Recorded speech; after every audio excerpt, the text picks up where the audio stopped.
What do you think a soldier is? They show them pictures of Japanese sneaking around, killing people, gang raping girls, and enlistment goes up 75%. All people need clean air, clean water, a good education, and love and warmth. So they're not bad people. They tell you the Filipinos are bad. The goddamn Greeks are no good. You know, all the way down the line. And so that's how a country keeps its people patriotic, by pointing out the shortcomings of other people. But they're all nuts. They all live in the past. They all don't understand anything. And what I'm trying to tell you is that we need a different kind of world. So I will open this session to questions. And please, don't be polite. If there's anything you don't understand, say, I don't get it. And if you ask me a question, if I don't answer it, say, you didn't answer my question. Okay. Exactly. Yes.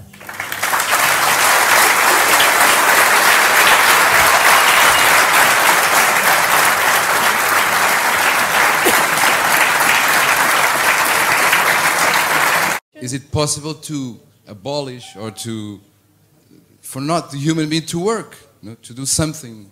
Well, when I was a kid, there used to be a man called the Iceman. He used to bring ice. He's gone, the refrigerator, put him out. When I was a little boy, women used to operate elevators. They'd turn a little crank. They never quite got to the floor. Today, you press 20, takes you down. No people in the elevators. If you go to any modern airport today, there's no people in the train. No operator, no conductors. It stops exactly. The doors open and the train without people. So industry, the automobile industry, used to have thousands of people working there. If you've seen films on it, machines pick up the car, put the wheels on it. The people are being moved out. I don't know if that answers your question. Eventually, all markets will have, instead of cashiers, automatic registration of food and pricing. And if you didn't drop your money in the slot, your food won't come to you.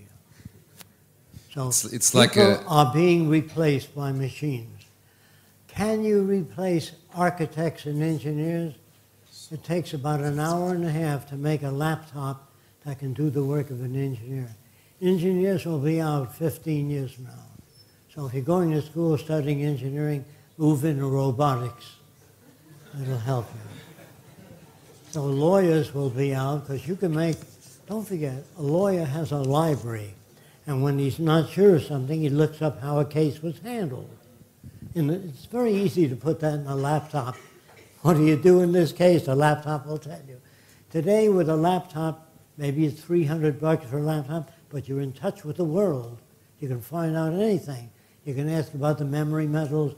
We can do the same thing with law, with business management. All these people that think they have steady jobs. There's no such thing as a steady job. Even a guy called a dermatologist that studies skin disease. When he goes to medical school, they show him pictures of psoriasis, measles, scarlet fever, all different, and he's got to remember them.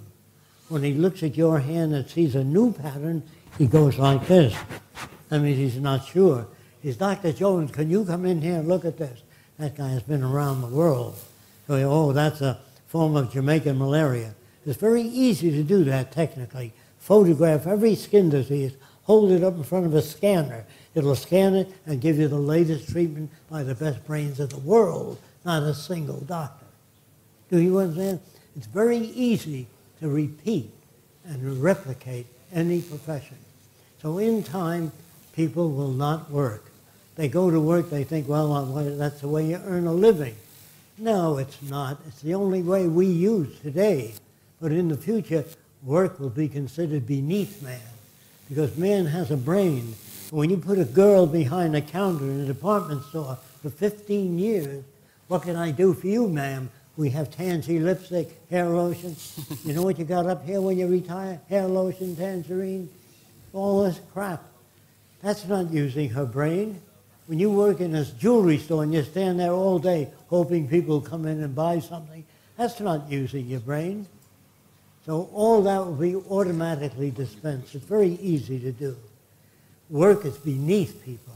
It serves no useful purpose, except if a guy is a surgeon, you break your arm, he can rebuild it. But even that, eventually. I want to tell you something else before your next question. They say you can't be two places at the same time. I think you've heard that. Frank Sinatra died years ago, and he sings, he's thousands of places at the same time. So all your little old calendar bullshit is worthless.